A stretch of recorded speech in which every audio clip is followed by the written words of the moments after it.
All right, everyone. Thank you so much for coming. My name is Michelle Raymond, and I am the director of Archer Gallery and Clark Art Talks here at Clark College. Thank you so much for coming today. Thank you, Tamra, for joining us. I'm so excited to hear more about your work and get into the nitty-gritty of your practice in a few minutes here. I just wanted to talk briefly about our programming a little bit and say some thank yous, and then I'll introduce Tamra and we'll get on with the talk. A few things we still have up at Archer Gallery right now, a really fantastic virtual exhibition called Calm Under the Waves in the Blue of My Oblivion by Yulia Pinkusevich. It's going to be up through the weekend as we are getting ready for our next exhibition, which is the Art Student Annual 2021 show. It will also be entirely virtual this year. This is our second year doing this due to COVID, but I'm super excited about it. It's one of my favorite events of the year. Many students who are here have applied, and I will be letting you know on May 24th whether or not you've gotten in. So hold tight on that as far as the notifications, but I'm really excited. I've seen all of the submissions and they are fabulous. So thank you so much for submitting to that. The exhibition will open on June 4th. The Art Student Annual 2021 exhibition will open with a reception on June 4th. That's our next event. And we will have kind of a grand celebration. We'll walk through the exhibition. And we also have a special guest speaker, Anis Moshgani, who is our current Oregon Poet Laureate. So I am so excited to have Anis coming in and speaking to all of our students and our Clark community. Please come back for that. He is a fantastic poet. He is also a two-time slam poet national champion. So really, really fantastic, inspiring person to kind of get us started into that exhibition. So still lots coming up. Check back to archergallery.space regularly for past recordings, upcoming events, Zoom links, etc. Okay, so beyond that, I'd like to say some thank yous. Thank you always to my fabulous art department for your support all the time. Thank you, Lisa, for coming to almost all of these events this year. It's just been so fantastic having you here and supporting this. Brian, it's so nice to see you today. Thank you for coming. And to all of our art department colleagues, thank you for supporting us. Thank you as well to the Associated Students of Clark College, ASCC, for funding and support as well. You all are great. Thank you. And then beyond that, I'd like to say, of course, thank you to Tamra Seal for being here today. And I want to introduce her and talk a little bit about her work before she gets into it.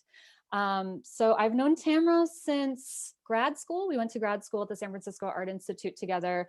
And her work was astounding then as it is now, almost a decade later. Tamra describes her work as creating space rather than objects, which I really kind of love that sentiment. But I like to think of it more as creating experiences. I feel like your work is very experiential. The light and color she plays with being the two things that I've gravitated towards the most in her work.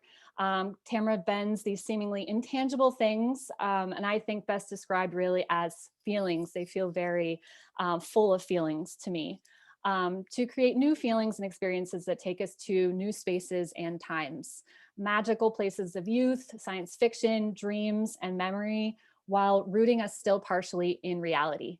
We try to hold on tight to those moments in her work through the high caliber of craft she employs, but at some point, the viewer has no choice but to let go, which is something I tell my students and myself often to do in their art practices. Tamra's work is a joy to experience, and I can't wait to hear more about what she's up to in the studio in just a minute. Tamra's shown her work all across California and beyond, including Evergold Gallery in San Francisco, the San Jose Institute of Contemporary Art, Palo Alto, Art Center, Tomorrow Projects in Santa Clara, Durden and Ray in Los Angeles, and has work in the permanent collection of the Berkeley Art Museum. Tamra received her BS in art education from Tufts University in Boston and her MFA from the San Francisco Art Institute. Her work has been featured in Art in America, San Francisco Magazine, Vice.com, and San Francisco Arts Quarterly. It is my pleasure today to host Tamra from her studio in, or I guess your home, your studio's in LA, home in Oakland, California. Please help me welcome renowned artist Tamra Seal. Thank you so much. Thanks everybody for showing, and it's really nice to see you all. And Michelle, I want that. I love what you. I love your writing. I love your. You know what you said about me. It's great. I want that as part of my artist. I'll send it to you. Right. Welcome, and today we'll be taking a little tour through my work, through light, space, color, and the universe, really. So I can share. You shared the screen. Great. Yeah, you should be good to go. Good.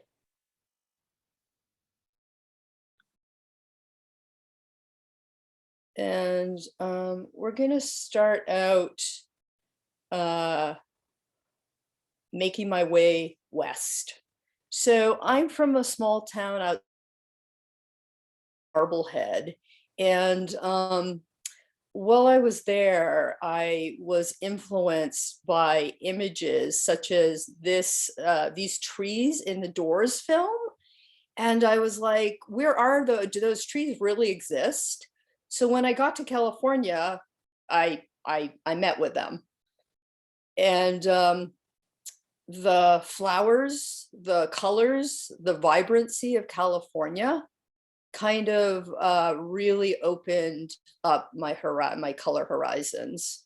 Here are the poppies, our national flower, and they're just like, a la Andy Warhol. The sea anemones, the giant green sea anemones of California. I grew up drawing these from National Geographic. And I didn't know where, I just knew that they were, completely technicolor and science fiction-like, and I wanted to find them. And so when I got here, I realized that they were all over the beach. So I ended up, this is one of my photographs. This is more like a hobby. My photographs of I haven't shown any of these. I'm going to refer a little bit to, I have some notes here. Yeah, the sea anemones are like flower animals.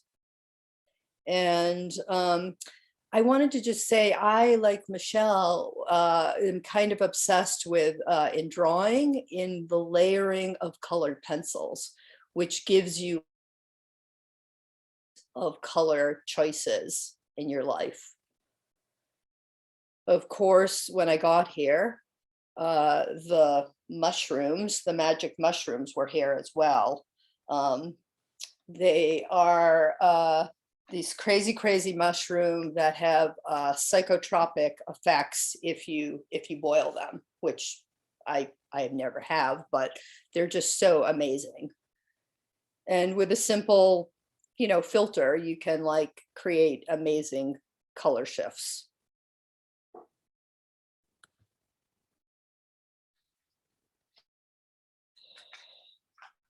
I've never, by the way, done a Zoom. This is my first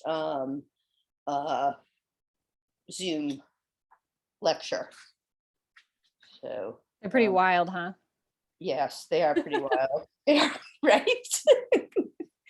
By the way, I just wanted to say, if you guys want to look up an amazing sculptor, his name's Karsten Holler, and he works with these mushrooms specifically and does these amazing upside down mushroom installations that really alter your consciousness.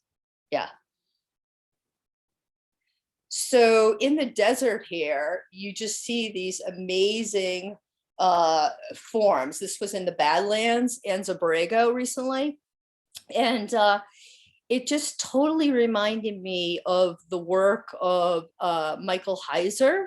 He has a levitating mass at LACMA in LA. And I swear he saw this piece, because this is exactly his work. I love that piece so much at LACMA, Tamara. I love that piece It's so so much. good. Yeah, yes, it's 340 tons. It's, Um, I think it's fairly new there too, right? In the last like 10 years or something, right? Or 5 years even. it is, Yeah. absolutely. And you know, in the desert, you just see these naturally formed influence of mine. You just kind of amazing sculptures that are just naturally formed in the desert. And it kind of begs the question, you know, what can we add to nature's creative process? Of course, the swimming pools, when I got to California, there were swimming pools everywhere. And the light in the swimming pools, the reflections, the magic of the pools really inspired me. So I started photographing them.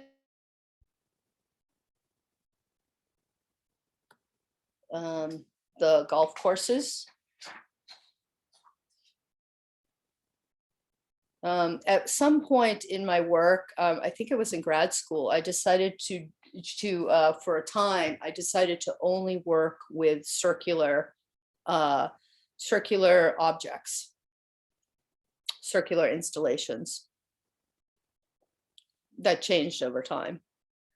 The surfers and the surfer boys. When I was back east and I was a bit younger, I was obsessed with surfing magazines. And I ended up moving to Hawaii for 5 years before Cal, because I really wanted to meet a surfer. But it's really the waves and the energy of the waves that I was, you know, that and the surfer boys. The light, you know, the sun sets in the west, and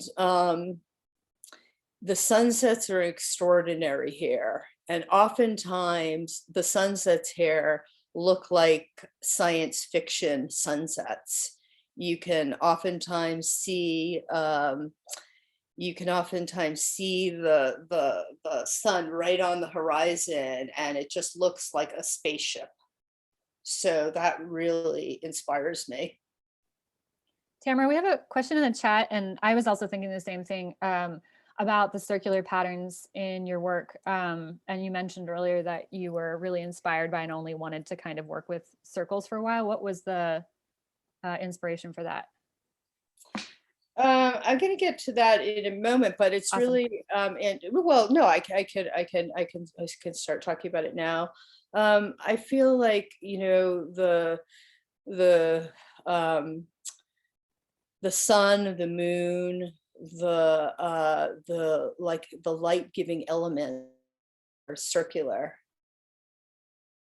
and I just was like, those are the things that have this meditative quality and this otherworldly quality, and I think bring us into kind of a deeper sense of ourselves. So I was like, you know, just go circular. Awesome. And Tamara, your audio cut out at the beginning, but can you say where you grew up again? It was Massachusetts, I know, but Yeah, I grew up in a Marblehead, and it's on the water. It's actually a very historical town. It's a sweet town. Awesome. Thank you. So here we got into the play and into my play and interventions, which I think is really important to in your work, to be for all of us to be playing and experimenting, so that we cannot get stuck in one way of doing something or seeing something. So oftentimes trips, I actually take materials with me. I pack some inflatables, fluorescent inflatables, which I'm obsessed with fluorescent, daylight fluorescence. And then I just play, I just go for it. So here there was a swimming pool.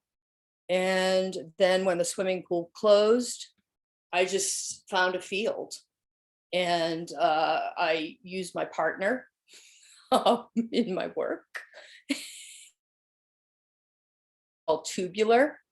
Sometimes the play turns out really, really well. And it's like, oh, there's a work there that I didn't know was, that just evolved. So this is one of my pieces. And I pack a lot of fluorescent plastic in the car when I go away.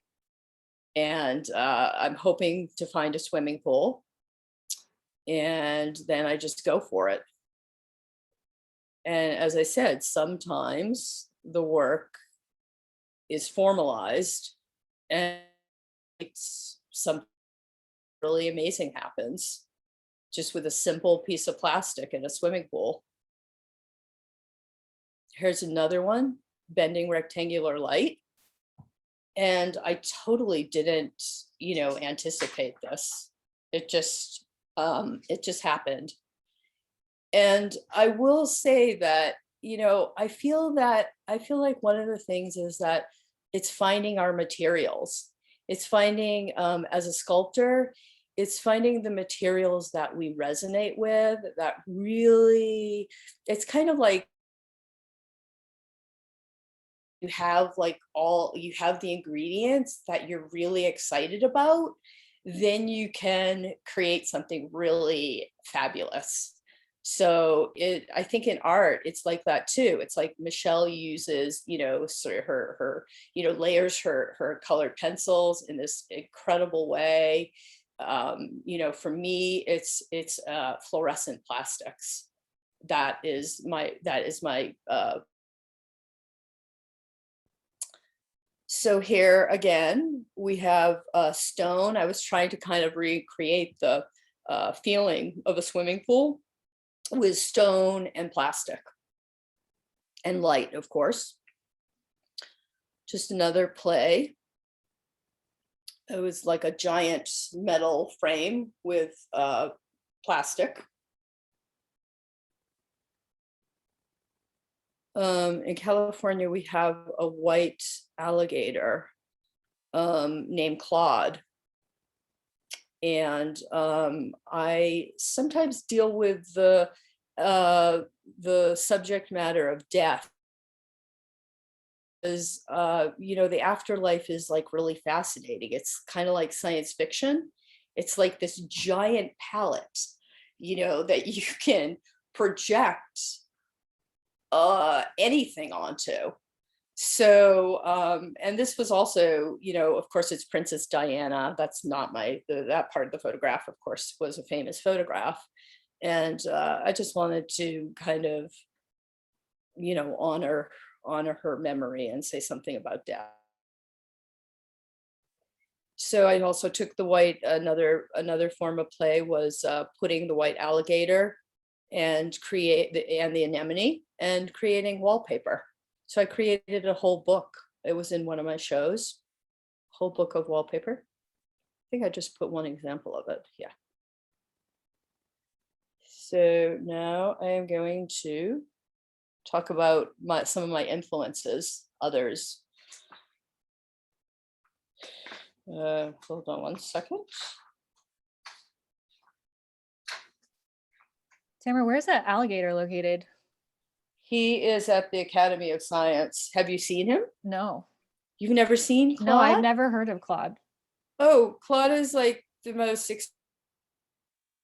universe. He had to be separated because he's albino and he's I think he's blind. One of the other alligators bit him.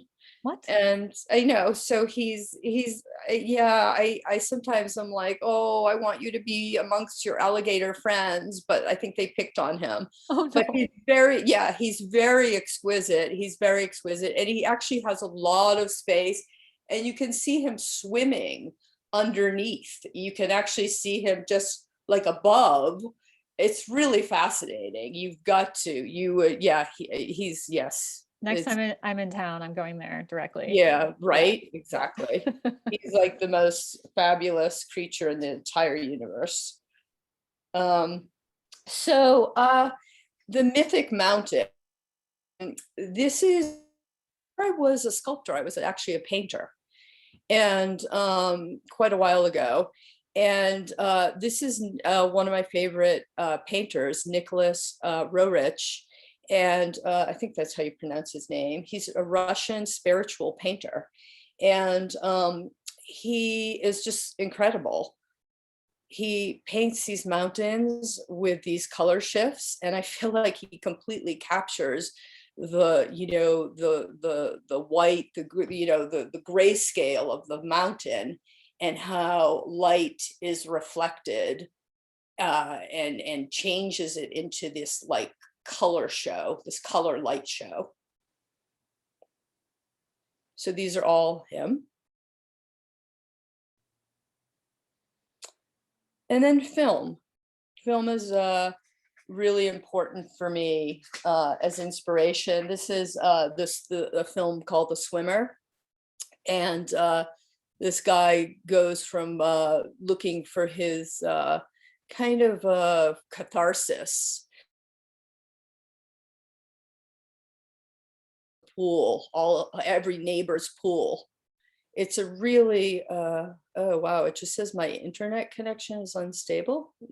Can you guys still see things? Yeah.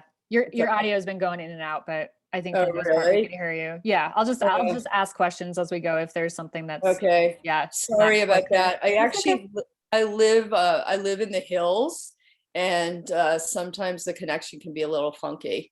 So anywho, science fiction film. This is kind of interesting. One day I was watching science. This is Zardoz.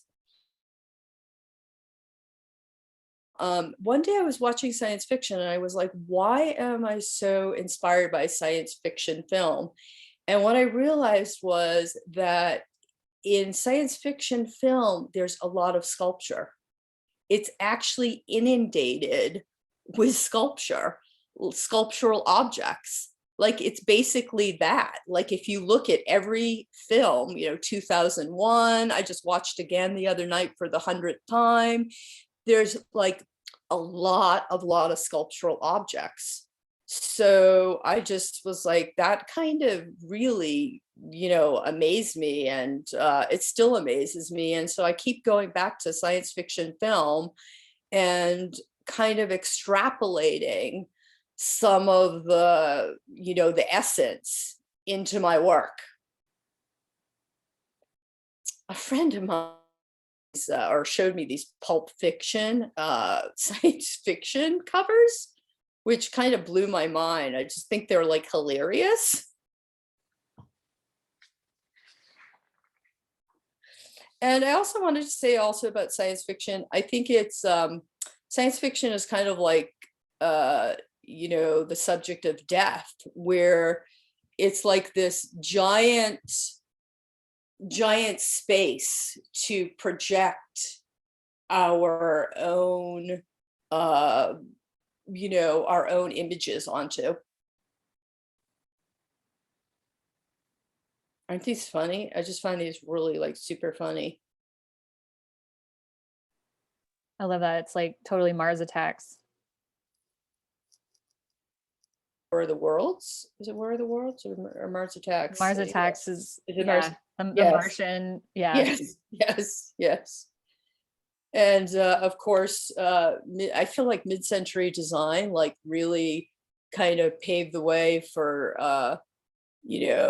like how the world looks today. I mean, to me, that looks like completely contemporary, right? It looks like our flat screen. Yeah. So this is I don't know if you guys know about tantric art, but this has inspired me for many years, tantric art. And I wanted to say that in tantric art, there's this thing called the yantra. and it's the visual equivalent of the mantra. So like when you're meditating and you use a mantra, and it has a resonance like with the celestial bodies. The yantra is the physical manifestation of that kind of energy. It's really the physical equivalent to the mantra, which is like really fascinating. So these are like yantras. These are from a tantric art book called the art tantric art by Ajit Mukherjee. I think it's out of print, but some libraries still have copies, like SFAI had a copy, for example, Museum School of Fine. So I don't know, maybe you guys could get one because it's really an extraordinary book. And yantras can be sculptural. They're really like objects of meditation. They're really condensed energy that is supposedly energizes, kind of activates your own kind of condensed energy, your own energy fields. So just a few other influences. Laddie John Dill. I love his work with sand and light.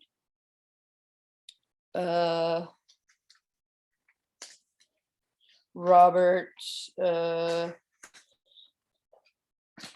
on one second.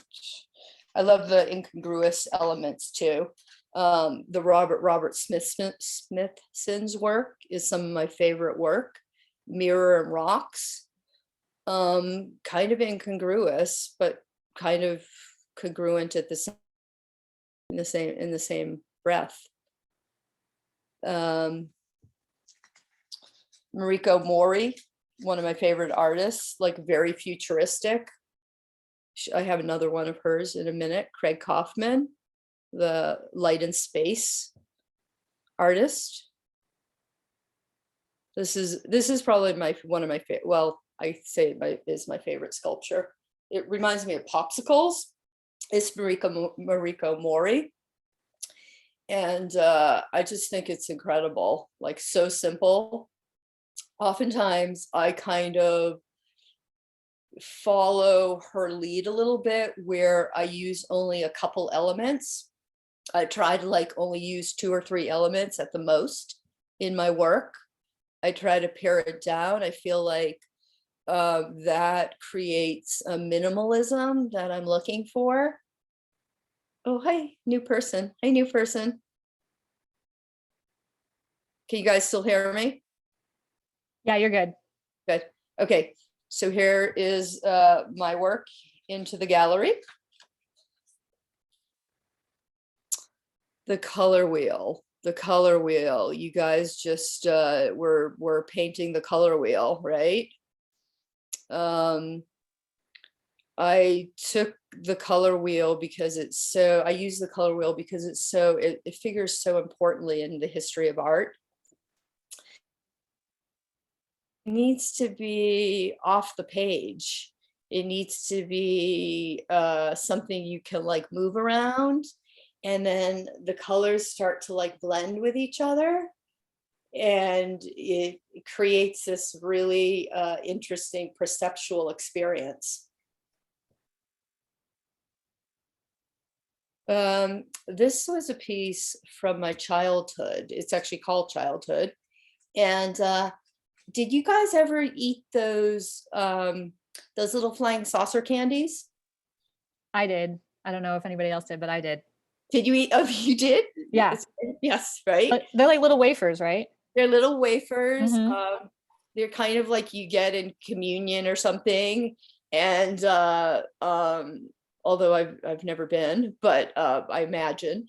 And yeah, they're these little paper wafers with little balls inside them. And I wanted to make, they reminded me of my childhood. And so I ended up getting, we had these shag rugs, and these are cast resin. They can be they're modular, which is, it's cool. You can have them like in a giant space or a smaller space, or play with them. This was a piece called Glow. And this was when I was in art school, in grad school, where I was playing with these balls, these sparkle balls.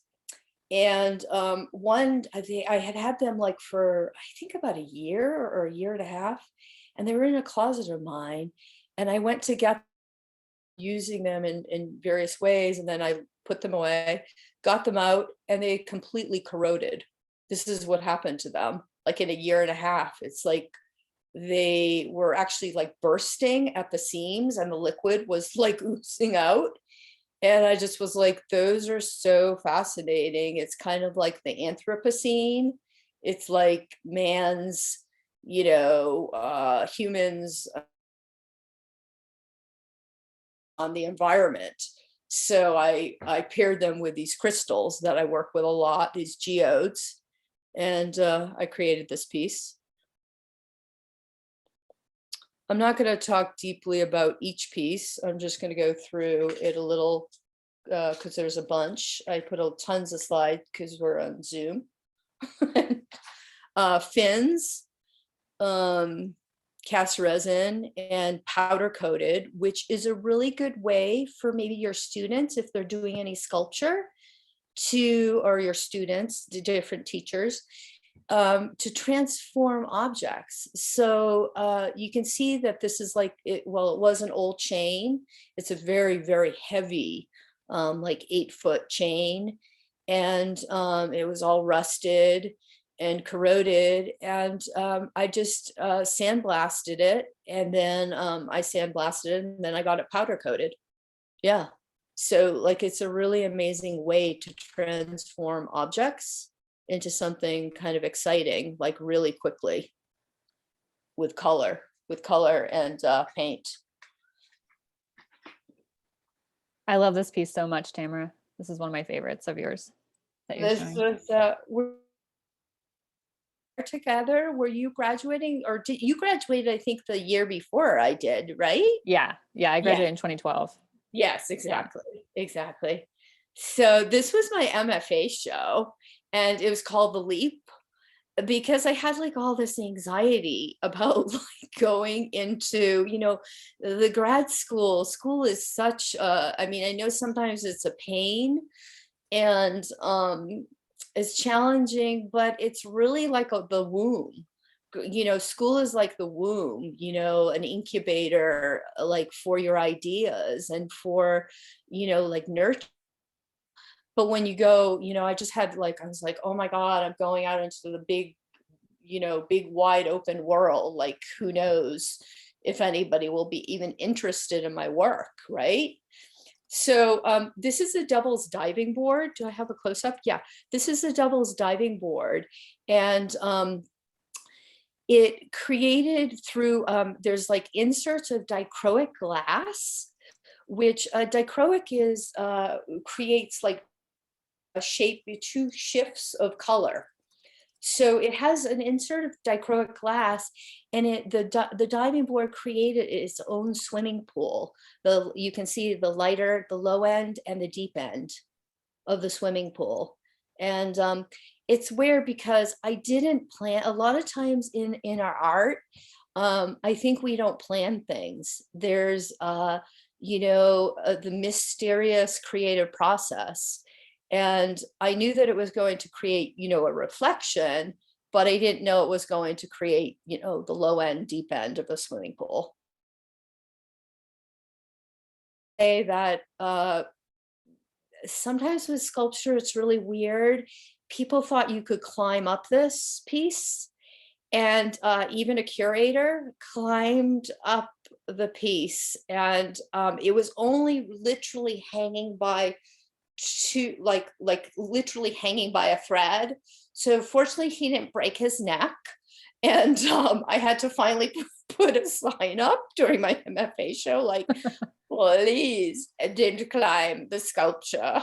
That's amazing. I love Right? it. I don't think I ever heard that story. That's Yeah, I incredible. know. It was so outrageous. I was just like, oh my God, thank God he is okay.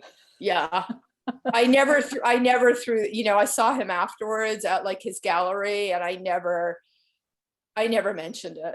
I just, yeah, it was too awful. Anywho, it was too uncomfortable. Let's put it that way. I had an Indian guru. Speaking of tantric art, I had an Indian guru. So I meditated for like 8 years with an actual Indian guru off and on.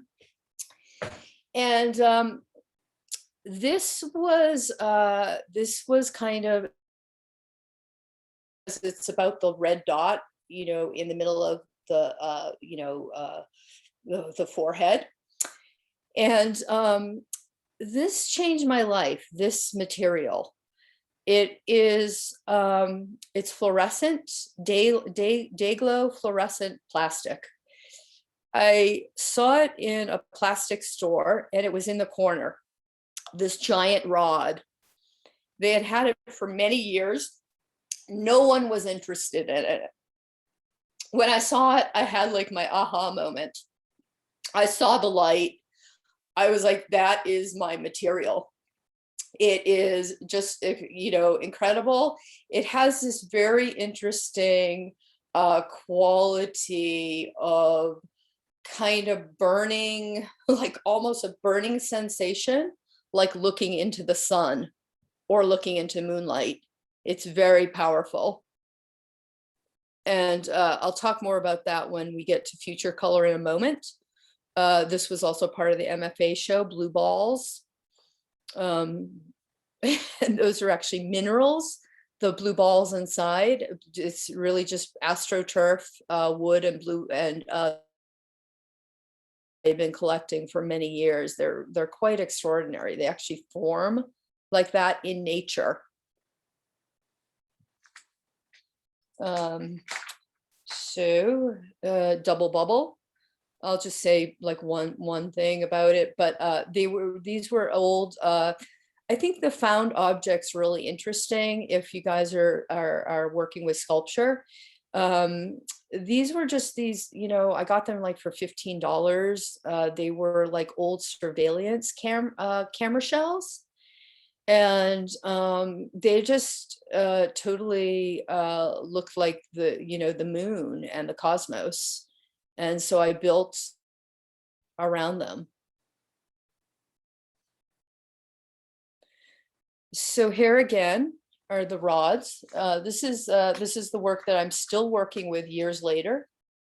And I think that will come in everybody's work, where you hit upon something, and it's not the only thing that you do, but you want to push it kind of to its furthest limits, so you keep going back to it, you keep working with it.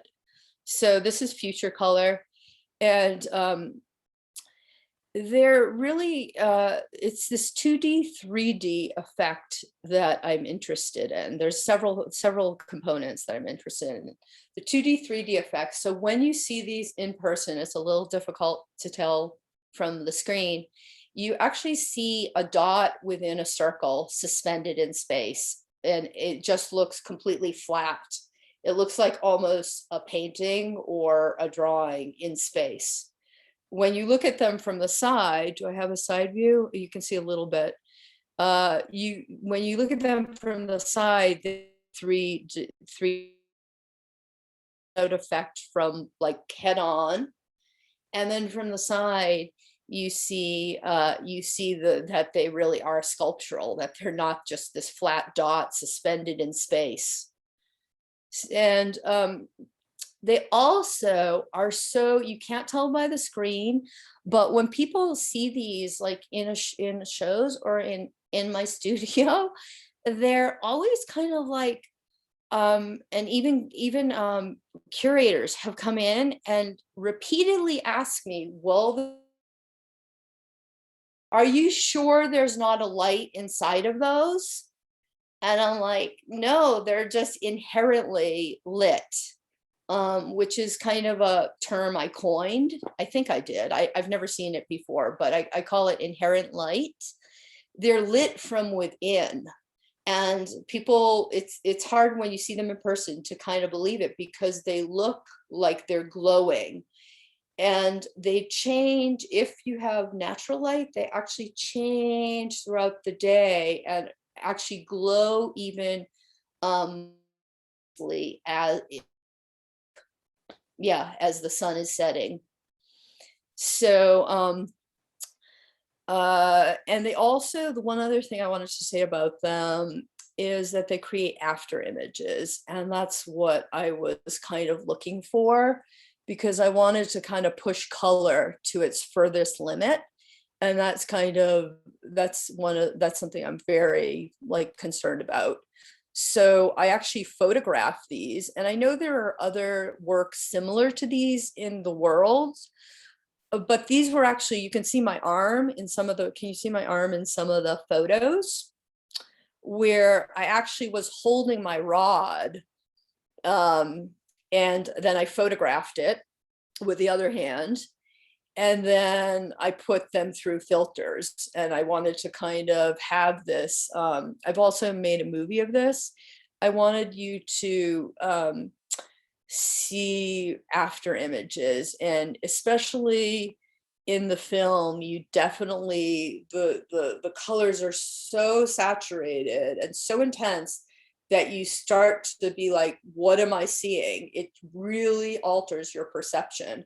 Like, am I seeing the actual image, or am I seeing something that my mind is filling in? And I feel like that's what you can do with color. You can completely push it to alter consciousness. Here are the rods again. These are not future color. This work is called Phased, and that's an 800-pound boulder that was difficult to get into the gallery. And some of these have much thinner rods, different size rods, and they're actually much bigger. They're much longer. And again, they're literally hanging by a fluorescent plastic thread. Yeah. I think that's an issue. It's when you start to show your work, sometimes in the gallery, people get nervous about that. They're like, I am going to try drilling through them, but I think it's going to ruin the veneer and the flow of them. So this is what I came up with. Another piece, you can't see it in this image, I don't have a great picture of it, for Fermat zoetrope is it changes also in lights, and it's very reflective of different, there's two different, it really kind of lights up the gallery through natural light. Here was a show I had. I think there's not that many more images, and then we're going to do questions, right, Michelle? Yeah, that would be great. I have great. 10 minutes left for questions. So. Oh, we have 10 minutes left? Yeah. Okay, great. Yes. Tincture of Rainbow, I'll go quickly. Shower dispensers. And I wanted to kind of have this feeling of this purification that you have when you go into a swimming pool, like the water washing over you. And I also wanted to have the different colors, the colors that happen in the reflections of the pool. So these are filled with fluorescent dyed soap, actually.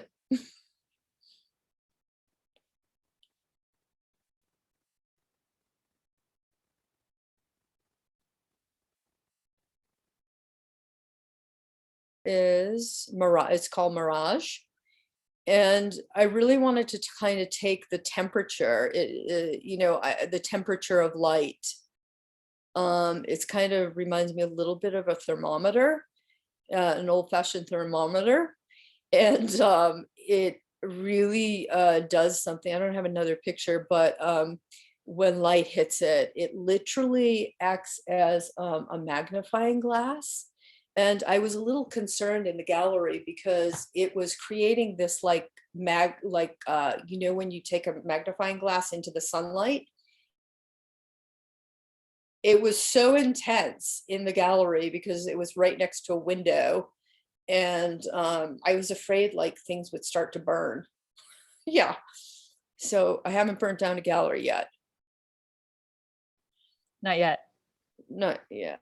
No, not yet. Not yet. Again, this is it's called Alien Swimming Pool.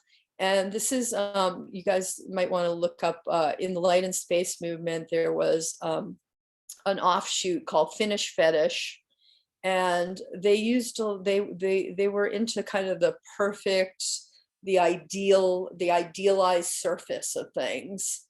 And this again is this old big tub that I powder coated and created this alien swimming pool. Yeah, I was hoping the aliens would join us. This is again reference back to the Nicholas Roerich and Halo. The color wheel figures again in the work. And it has this very interesting effect when you look into it. Here we go. Is you don't know what is real and what is not, because you're looking into this mirrored etched surface.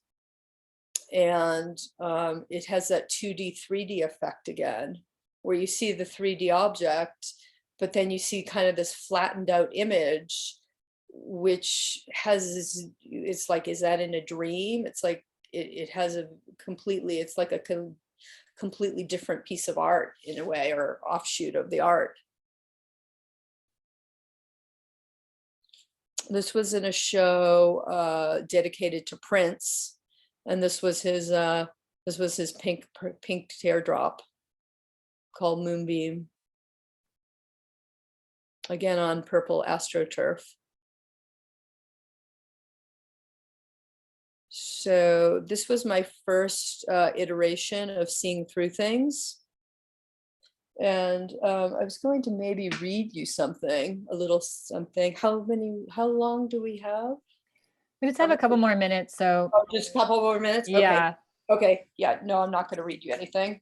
Yep. I'm going to say that this is kind of based on early stone circles. And in early stone circles, they would observe the spectacle of the rising and the setting of the sun through setting of the sun and the moon, and like behind the hills and through rocks and mountains. And I wanted to kind of create this perceptual shift, move around the piece. It changes a lot, and it changes according to the light. This was an outdoor piece, so it changed a huge amount throughout the day. This was part of the piece. And it just, this was a dichroic mirror and dichroic piece of plastic, and it created this like really unusual reflections that I had no idea about. So I'm like really surprised sometimes by the work, which is like pretty exciting.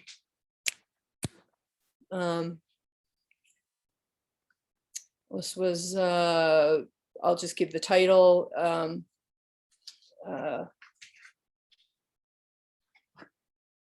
Hold on 1 second. Sorry, did I want to say something about a post Muybridge? Post Muybridge, instead of the horses, I used ice cream cones, and I made it sculptural. This piece clear, has crystals. I just wanted to have kind of a counterpoint to the fluorescent, the day glow fluorescence of my future color, kind of give the eye a rest, a respite. The light jumps. These are kind of inspired by Evel Knievel and the afterlife. Nirvana, it's called Nirvana in print. And they do trippy things with light in the gallery. This was an LA show.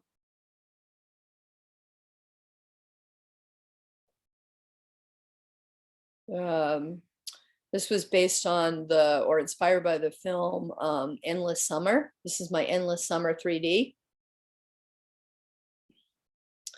This is inspired by the sunsets in California, where you see the green flash sometimes.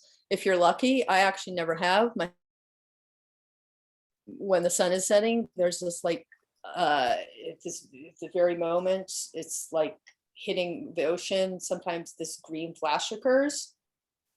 So I thought if there was this fluorescent sunset, perhaps people could see the opposite, complementary opposite color. I've seen it one time. You saw it? Yeah, one time in Santa Monica when the sun was setting. Oh, it's gorgeous. Oh yeah. My God, that's incredible that you got to see that. That is so awesome. Yeah, I know that's seen it. I didn't believe in it until I saw it, and then I was like, wow, it totally exists and it's amazing. Wow. We just have maybe 1 or 2 more minutes, Tamra, and I'd really like to get to questions. So just as an FYI. Let's get to questions, and I'll just show you this two last pieces. This is the updated, the second iteration of Seeing Through Things in a gallery. And so I inserted the future colors. And this is the work I'm working with right now, a kind of different iteration of future color, more cosmological. And this is a piece, tetrachroma 1, and it is built. This is a mock-up, and that's a really good way for your students to know if you don't have the money, the time, the energy to create the sculpture, the space to create the sculpture, you can always make mock-ups or maquettes. So I'll end it there. Awesome. Thank you so much, Tamra. This is amazing. Your work is just stunning and incredible. I love looking at it, and I think everyone else feels the same. Thank you. Yeah. I guess I'm going to start with questions that were in the chat, and then if anybody has any, we just have a few more minutes left. Okay. There was Sorry, I went over. That's okay. There's so much to talk about. I love, there was a question about your color palettes and how you decide what colors to use. Yeah. You know, the fluorescent, because I primarily work with day glow fluorescents, which actually were invented in Berkeley, I just found out. The palette is limited. The palette for plastics is a bit limited. So I have that limitation. I am I'm trying to convince some fabricators to create some, to work with, to let me invent my own colors, but I haven't done that yet. Yes. I love it. Let me see. Hey, Joel. Hey. Someone asked, do you make art that you want people to interact with? Like if I saw Color Wheel in person, I'd be so tempted to rake the sand. It is tempting. It is tempting. It's so tempting. It's so tempting. And when I made it in grad school, and I initially had this idea of people walking through the piece. And so I actually let a couple of people walk through it, and I realized quickly, hello, that they were like destroying the, pristine, the colors. And I was like, oh my God, it's all going to just be like, grayed out momentarily. So I backed off from that. I have this thought that I want you to move around, have space around the piece, but not exactly, it's not like, a children's museum where you do get to climb on the work, although people, as I've mentioned, like in my MFA show with the Devil's Diving Board, actually more than one person climbed up it. Several people climbed up it. There were several footprints. And in other works of mine, people are like, oh, that's so tactile. That's so tangible. That's so, it looks so interactive. And so people do oftentimes want to touch the work. I had one person grab one of the flying saucers in a gallery, like literally go over there and like pick it up and like kind of run away with it. Like it was really bizarre. I've had people do really kind of odd things, and I think they're just impelled to touch the work. But no, there's supposed to be some distance from the work. Awesome. Yeah. Does anybody else have any questions? Anybody want to use their audio and ask a question?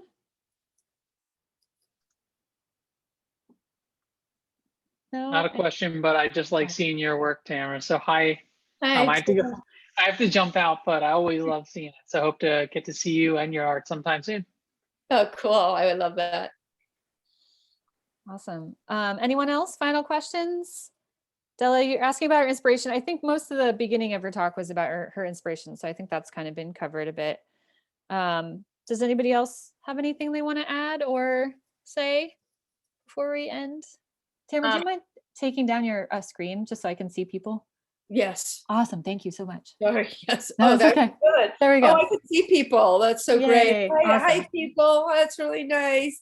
Thanks for coming, everybody. That's really sweet. Thank you. I had a quick question. Go Great. for it. Another one. I just was wondering, like, do you ever go through periods of time where like you have like no inspiration to do art and like you just have nothing around you to like inspire you and you just have no ideas and you're kind of stuck? Or do you pretty much always have good ideas for what to do to move forward? That's a really great question. That's a really good question. Yeah, it's a really great question. I have periods where, what I'll say is I have periods where I can't make art. I can't make anything. I have to do other work in the world or do inner work, psychological, emotional work, whatever, what have you, relationship work. So I have times where I can't work. But for me, and so like kind of, I would say in those times I am a bit idealist less, but it's interesting because it always comes back, the flow of ideas. And I think over time, you guys will start trusting yourself more and more. That there will be times where you'll have to, you'll be consumed by life. And so the idea, maybe you'll be more shut down, but your ideas, for me anyways, and I think for most people, the ideas will start flowing again. Yeah. Yeah, I feel like that's something like all artists feel to some degree. I do for sure. And all of my friends that I've talked to who are artists have that same experience where, you go through phases where you're just really productive and things just seem to be flowing. And then it stops for some reason. And then in the middle of that, you get this feeling like, will I ever make art again? Am I a failure? Am I a phony? And then, and then you might go a month or you might go 6 months or whatever it is. And then something happens and you're like, I have to get into the studio and I have to get this idea out and I have to make, and there's this like kind of compulsion, at least for me.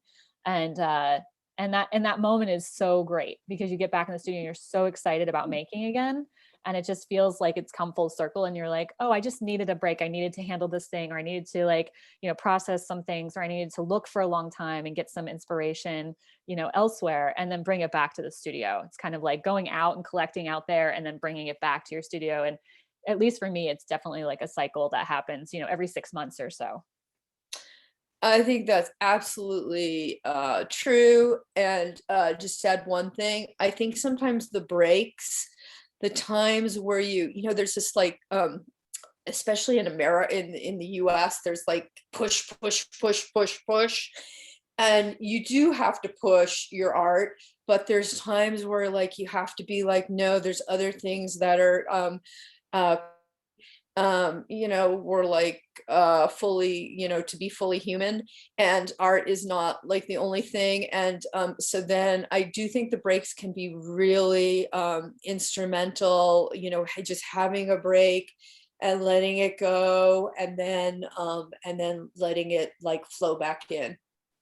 Yeah. Totally. I love Yeah. that. That's great. Yeah. All right. Well, I'm going to end it there. I think that's a great way to kind of end things. But thank you, Tamra, so much. This is incredible. I appreciate you sharing your practice and your work with us and our students. And Thanks, everyone. for everyone, this is again recorded, so it will be on our YouTube channel, Archer Gallery's YouTube channel, and then it will also be posted to archergallery.space there as well. So if you want to go back, if you missed something, feel free to do that. I look forward to seeing everyone back here again on June 4th for our Art Student Annual 2021 reception and award ceremony. So please come back for that. And thanks everyone for coming. Thank you, Tamra, for being here. And I will see you all next time. Thanks, everybody. Thank you. Thank you. Yeah.